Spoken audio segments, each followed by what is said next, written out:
That's the way I go. And that's why we're here. Okay. All right. What I'd like to do... No, don't worry about it, guys. Okay, let me finish. How about... These guys don't need to go. Let me finish. I respect the passion of these young people because they feel deeply about the concerns for their families.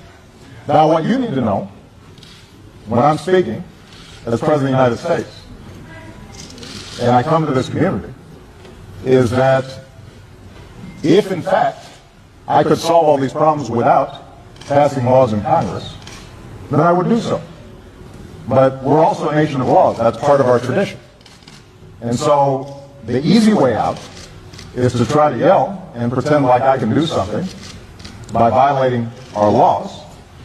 And what I'm proposing is the harder path, which is to use our democratic processes to achieve the same goal that you want to achieve. But it won't be as easy as just shouting. It requires us lobbying and getting it done.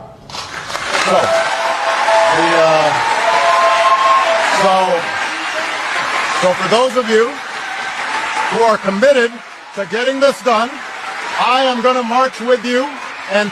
Ya, tadi kita sudah lihat video lama, cuplikan video lama dari Presiden Amerika Serikat sebelum sekarang, yaitu Barack Obama. Cukup fenomenal. Oke lah, ada beberapa kesalahan beliau yang Anda bisa google sendiri. Tapi pada momen ini kelihatan beliau punya jiwa kepemimpinan. Yang pertama, situasi saat itu adalah di ruang rapat banyak orang dan ada seorang pemuda yang passionnya masih membara, berteriak-teriak untuk mengusung isu itu, stop deportation, dan dia berteriak-teriak terus sampai situasinya kita bisa lihat sampai semua orang melihat dia dan dia masih tetap kekeh gitu di situasi seperti itu, di mana ada seorang presiden. Untuk apalagi untuk kultur Indonesia pasti orang itu akan disoraki gitu kan, lagi kalau ada pas pampres yang tiba-tiba oke lah, gak usah dipancangin. Intinya si presiden di situ melihat situasi itu dan kita bisa belajar dari apa tindakannya. Itu pertama, dia tetap tenang, dia mendengarkan dulu, dan meskipun orang itu teriak terus, dia tidak membalas dengan nada tinggi, tapi dia mendengarkan dan mencoba menenangkan. Dia tenangkan sebentar dan dengan power yang dia punya sebenarnya bisa aja dia mengusir orang itu dari ruang itu ya. Tentu dengan asumsi bahwa mungkin settingan ya, kita yakin bahwa itu jujur. Dan yang terjadi sebaliknya adalah dia menenangkan orang itu dan menanggapinya, dan dia bilang, saya bisa paham apa yang Anda rasakan. I can understand the passion of these young people about the concerns of on the families gitu kan. Jadi dia bisa paham kenapa orang muda itu berteriak karena dia tidak ingin karena isu deportasi keluarganya menjadi korban juga gitu. Ya kita sangat bisa paham isu ini ya. Dan dia menerangkan tidak setelah dia tadi tidak seperti di negeri Konoha yang pecundang yang menantang atau bupati di kabupaten tertentu menantang rakyat tapi setelah ditantangin malah kabur. Kalau ini terbalik, enggak. Dia datang terbuka, menenangkan dan menjelaskan dengan baik bahwa ada dua cara untuk membuat supaya isu yang diperjuangkan itu berhasil. Tapi sebelum itu dia pastikan dulu bahwa I am with you, gitu kan. Berarti dia sebagai presiden juga setuju dengan apa yang diperjuangkan oleh rakyat itu. Dan ada dua cara dia katakan. Cara pertama ya yang tadi, teriak-teriak. Artinya dia juga sebagai presiden bisa teriak-teriak dan supaya berhasil isu itu dilaksanakan, kebijakan diterapkan. Tapi masalahnya kalau hanya dengan teriak saja atau dengan mic otoriter itu kan melanggar undang-undang. Dan di sini kelihatan pemahamannya terhadap supremasi hukum bahwa dia tidak serta-merta akan memilih itu. Kita nggak tahu seperti apa akan yang terjadi jika seorang presiden melakukan itu. Dan dia jelaskan ini dia. Jadi cara yang pertama tadi adalah ya sama seperti orang muda tadi, ikut teriak-teriak, shouting, keep yelling, demonstrasi, unjuk rasa, let's say seperti itulah ya. Jadi kita boleh demo sebenarnya, tapi demonya tetap fokus pada isu, jangan mau ditunggangi dan beradab, walaupun mungkin di lapangan agak susah melakukan ini, tapi konsepnya itu. Nah itu cara pertama lah, berteriak, demo, unjuk rasa atau apa namanya.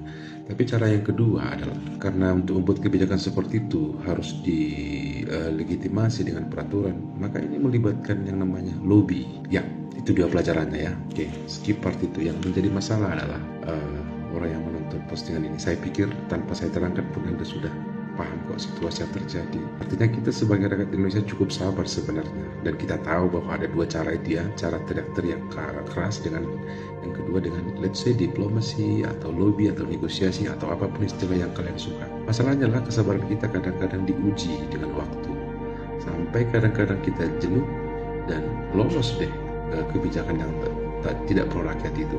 Jadi ini sudah kebas sebenarnya ya, rasa kecewa atau kesal gitu. Jadi Pak Barack Obama, terima kasih atas contoh yang Anda lakukan. Tapi saat ini di negeri kami di Indonesia, kami sedang berproses untuk coba melihat menakar-nakar kesabaran kami mau sampai ditolerir sampai ke level mana, sampai sejauh mana gitu. Intinya sekarang kami lagi berproses berdinamika.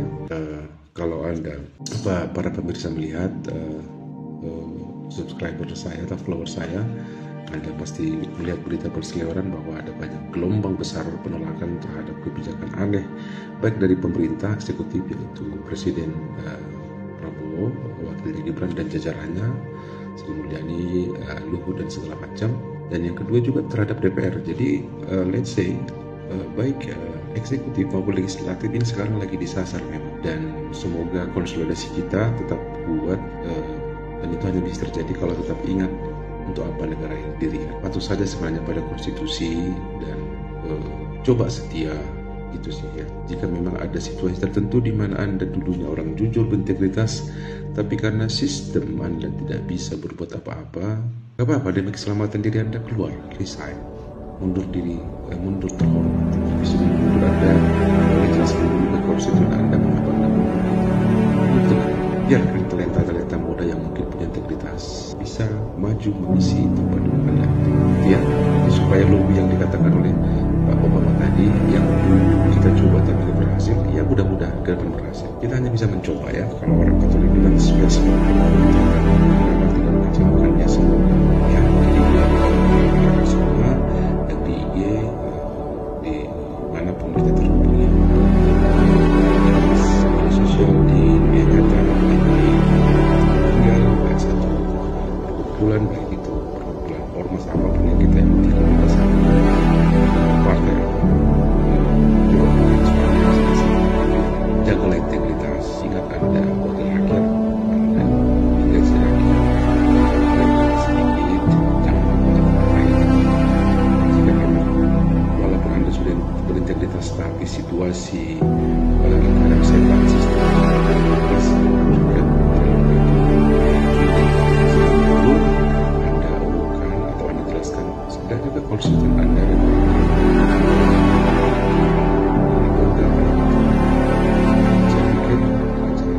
ketika nanti Anda meninggal, konstituen Anda yang tahu bahwa Anda sudah berjuang pasti akan memberikan penghormatan yang selayaknya. Selamat malam.